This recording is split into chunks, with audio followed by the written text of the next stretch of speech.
Medicover Hospitals, Vizag's most trusted hospital. 04068334455.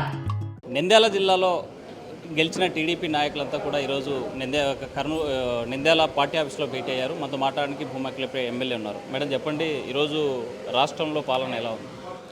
రాష్ట్రంలో మళ్ళీ రాక్షస పరిపాలన వద్దనుకొని ప్రజలందరూ కూడా చంద్రబాబు నాయుడు గారికి, అదేవిధంగా తెలుగుదేశం పార్టీ అభ్యర్థులందరూ కూడా చాలా మంచి మెజార్టీతో అందరం కూడా గెలిపించడం జరిగింది.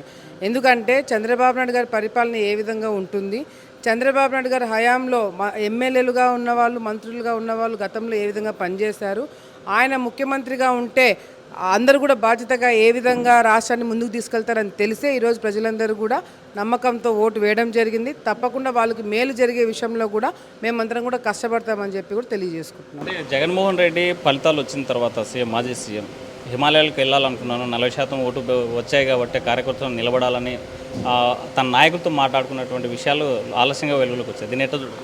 ఆయన హిమాలయ కాదు కదా, వెళ్ళడం కాదు కదా, ఫస్ట్ అసెంబ్లీకి రమ్మని చెప్పండి.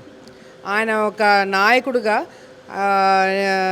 ప్రజల తరపు నుంచి మాట్లాడే బాధ్యత తీసుకొని ఫస్ట్ అసెంబ్లీలో కూర్చొని మాట్లాడగలుగుతారనేది కూడా జగన్మోహన్ రెడ్డి గారు చెప్పాలి. ఎందుకంటే మొన్న చూసినాము, ప్రమాణ స్వీకారం అసలు అసెంబ్లీలో కూర్చోలేకపోయినాడు, అసలు తనకలాడుతున్నాడు. వస్తాడు, ఒక నిమిషం కూర్చుంటాడు, వెళ్ళిపోయినాడు. ఆయన ప్రమాణ స్వీకారం చేసేసినాడు, వెళ్ళిపోయినాడు. ఆఖరికి ఆయన తరపున గెలిచిన ఎమ్మెల్యేలు ప్రమాణ స్వీకారం చేసేటప్పుడు ఉండాలనే ఆలోచన కూడా జగన్మోహన్ రెడ్డి గారికి లేకుండా పోయింది.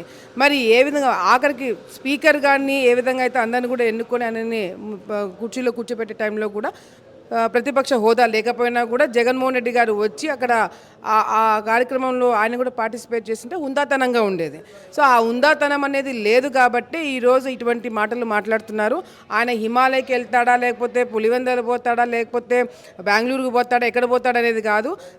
పులివెందల ప్రజలు మళ్ళీ ఆయనకి నమ్మి ఓటేసినందుకు ఫస్ట్ ఆయన అసెంబ్లీకి రావాలా, అది మేము డిమాండ్ చేస్తున్నాం. అంటే కంపల్సరీ 11 సీట్లు వచ్చాయి, ప్రతిపక్ష హోదా కల్పించాలి, 40% ఓటు బ్యాంక్ ఉంది అని చెప్పేటువంటి పరిస్థితి ఉంది. ఆ రకంగా ప్రతిపక్ష హోదా కల్పించాలని స్పీకర్కి అప్పీల్ చేయాలి. దీన్ని ఎట్లా చూడాలి?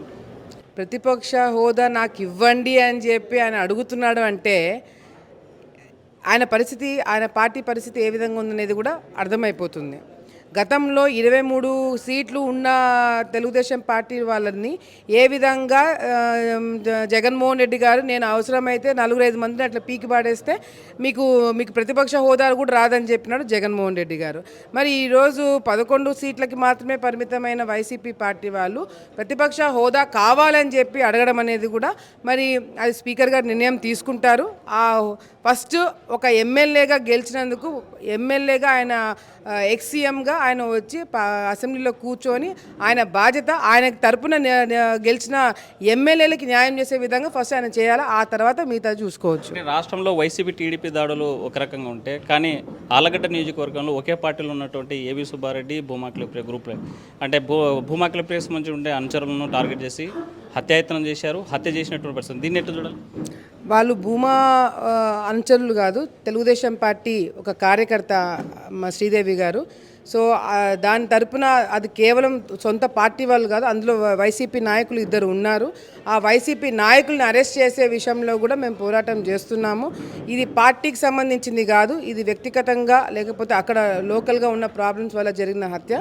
సో అది డెఫినెట్గా చంద్రబాబు నాయుడు గారి దృష్టికి, లోకేష్ దృష్టికి ఆల్రెడీ ఆయన వాళ్ళ దృష్టిలో ఉంది. తప్పకుండా న్యాయం జరుగుతుంది. అంటే ఏవి సుబ్బారెడ్డికి సంబంధించి అక్కడ జరిగే పరిస్థితులు చూస్తూ ఉన్నాం. పోలీసులు కూడా అదుపు చేసే పరిస్థితి లేదు. మేమే భయపెట్టేటువంటి పరిస్థితులు వస్తాయి. లేదంటే ఈ పంచాయతీతో కూడా కంపల్సరీగా సీఎం దగ్గరికి తీసుకెళ్ళి డిస్కషన్ చేస్తానని మొన్న మీరు మాట్లాడుతూ చెప్పినటువంటి అంశం, దీని నేను ఎప్పుడు చెప్పలేదే. నేను ఎప్పుడు ఏవి సుబ్బారెడ్డి పంచాయతీ నేను తీసుకుపోయి చంద్రబాబు నాయుడు దగ్గర పెడతాను నేను ఎప్పుడు చెప్పలేదే. ఎవరైతే ఆ కుటుంబంలో ఆ శ్రీదేవి గారు చనిపోయినారో వాళ్ళ కూతురికి, కొడుకుకి న్యాయం చేస్తాము. పోలీస్ డిపార్ట్మెంట్ తరపు నుంచి కానీ, పార్టీ తరపు నుంచి కానీ, నా తరపు నుంచి కానీ వాళ్ళకి కావాల్సిన సహకారం అందిస్తామని చెప్పి చెప్పడం జరిగింది. ఏవి సుబ్బారెడ్డి పంచాయతీ నేను ఎందుకు పెడతా సార్ దగ్గర? అంటే మొన్న మీరు ఆ సంఘటన జరిగిన సందర్భంలో జరిగేటువంటి పరిణామాలు చూస్తుంటే ఇలా జరుగుతున్నాయి, దీని మీద కంపల్సరీగా సీఎం దృష్టికి తీసుకోవాల్సి వస్తుందని చెప్పారు కదా. లా అండ్ ఆర్డర్ ప్రాబ్లం డెఫినెట్గా వచ్చింది. ఆ లా అండ్ ఆర్డర్ ప్రాబ్లం డెఫినెట్గా సార్ దృష్టికి తీసుకెళ్ళి మళ్ళీ ఇటువంటి సంఘటనలు చెయ్యాలన్న ఆలోచన రావాలన్నా కూడా భయం పుట్టించేలాగా స్ట్రిక్ట్ యాక్షన్ పోలీస్ డిపార్ట్మెంట్ తరపు నుంచి తీసుకునేలాగా చేస్తామని చెప్పడం జరిగింది. సో అది ఏవి సుబ్బారెడ్డి చేశారని చెప్పగానే మీరే చెప్పినారు. అంటే మేము చెప్పింది కాదు, ప్రజలు అనుకుంటున్నది. పోలీస్ డిపార్ట్మెంట్ కూడా ఆ రకంగా కేసు కూడా నమోదు చేసింది కాబట్టి కేసు నమోదు చేసినారు. ఏవి సుబ్బారెడ్డి వాళ్ళ కుటుంబ సభ్యులను కేసులో పెట్టడం జరిగింది. డెఫినెట్గా ఇన్వెస్టిగేషన్ కూడా జరుగుతుంది. బాధితులు కుటుంబాలందరూ వాళ్ళందరూ కూడా వచ్చి చెప్పడం జరుగుతుంది. వాళ్ళు కూడా ఈరోజు ఏదో ధర్నా చేస్తాము ఆలగడ్డలో న్యాయం జరగకపోతే అని చెప్పి వాళ్ళ కుటుంబ సభ్యులు చెప్పడం జరిగింది. చంద్రబాబు నాయుడు గారు మీద నమ్మకం పెట్టుకోండి, లొకేషన్ మీద నమ్మకం పెట్టుకొని తప్పకుండా న్యాయం జరుగుతుంది. ధర్నా లాంటివి కూడా అవసరం లేకుండా మీకు అన్నీ మేము చేసి పెడతామని మేము కూడా చెప్పడం జరిగింది. సో డెఫినెట్గా న్యాయం అయితే జరుగుతుంది. ఈరోజు ఎమోషనల్గా చంద్రబాబు నాయుడు ఒక లెటర్ రాశారు పెన్షనర్స్ అందరికి కూడా. మీకు 1వ తేదీ ఇంటింటికి అందిస్తాము, ఎవరు కూడా ధైర్యపడొద్దు అని చెప్పారు. గతంలో జగన్మోహన్ రెడ్డి ప్రభుత్వం ఉన్నప్పుడు టీడీపీ అధికారులకు వస్తే వాలంటీర్ వ్యవస్థ తీసేస్తారు, ఇంటింటి పెన్షన్ రాదని చెప్పినటువంటి తినేట్టు చూడండి. గతంలో జగన్మోహన్ రెడ్డి గారు కావచ్చు, వైసీపీ నాయకులు కావచ్చు, తప్పుడు ప్రచారాలు చాలా చేసినారు. తెలుగుదేశం పార్టీ వస్తే వాళ్ళకి ఇంటింటికి వచ్చే వాలంటీర్ సిస్టమ్ తీసేస్తాము, లేకపోతే వాళ్ళని ఇబ్బంది పెట్టే కార్యక్రమాలు చేస్తాము, బలవంతంగా వాలంటీర్లతో రాజీనామా చేయించడం, ఇవన్నీ కూడా చాలా టాక్టిక్స్ ప్లే చేసింది వైసీపీ నాయకులు వాళ్ళ పార్టీ. కానీ ఈరోజు ఇంటింటికి గతంలో చంద్రబాబు నాయుడు గారు ఇచ్చిన హామీ ప్రకారం కూడా సెక్రటరియట్ సిస్టమ్ ద్వారా అక్కడున్న సచివాలయంలో ఉన్న పనిచేస్తున్న వాళ్ళందరితో కూడా ఇంటింటికి పెన్షన్ పంచే కార్యక్రమం కూడా తీసుకెళ్ళడం జరుగుతుంది. ఎవరు కూడా ఆఫీసుల దగ్గరకు వచ్చి వాళ్ళు వైసీపీ నాయకులు చెప్పినట్టుగా కూడా ఇబ్బంది పడే కార్యక్రమాలు అయితే జరగవు. 1వ తారీఖు 2వ తారీఖు కల్లా పెన్షన్ పంపికం అయిపోతుంది. ఫైనల్గా ఆర్లగడ్డ అభివృద్ధిని ఎలా చేయాలి? ఆలగడ్డ అభివృద్ధి దగ్గర నుంచి ఆంధ్రప్రదేశ్ అభివృద్ధి వరకు మొత్తం కూడా చంద్రబాబు నాయుడు గారు, లోకేష్ అన్న గారు, తెలుగుదేశం పార్టీ కార్యకర్తలు, ఎమ్మెల్యేలు, మంత్రులు అందరూ కూడా బాధ్యతగా తీసుకోవడం జరుగుతుంది. ఎందుకంటే ఇంత పెద్ద స్థాయిలో ఇంత సీట్లు ఇన్ని ఇవ్వడం అనేది కూడా నిజంగా గతంలో కూడా ఎప్పుడూ జరగని విషయము. సో అంత బాధ్యత మా మీద ప్రజలు పెట్టారు కాబట్టి దానికి తగినట్టుగానే పనులు చేయాలనే ఆలోచన అందరికీ ఉంది. సో గతంలో లాగా కక్ష సాధించే రాజకీయాలు కాకుండా అభివృద్ధి చేసే రాజకీయాలు ఇప్పుడు చూడబోతున్నారు. జగన్మోహన్ రెడ్డి హిమాలయాలకు కాదు పోవాల్సింది, ఫస్ట్ అసెంబ్లీకి రావాలి, ప్రజా సమస్యలు మాట్లాడాలి, ఇక్కడ వచ్చి చర్చించేటువంటి అవకాశం తీసుకోవాలి తప్ప హిమాలయాలకు వెళ్తానని చెప్పడం అయితే కరెక్ట్ కాదంటున్నారు home Akhilapriya. Video journalist Chandrasekhar, Hussain RTV, Kurnool.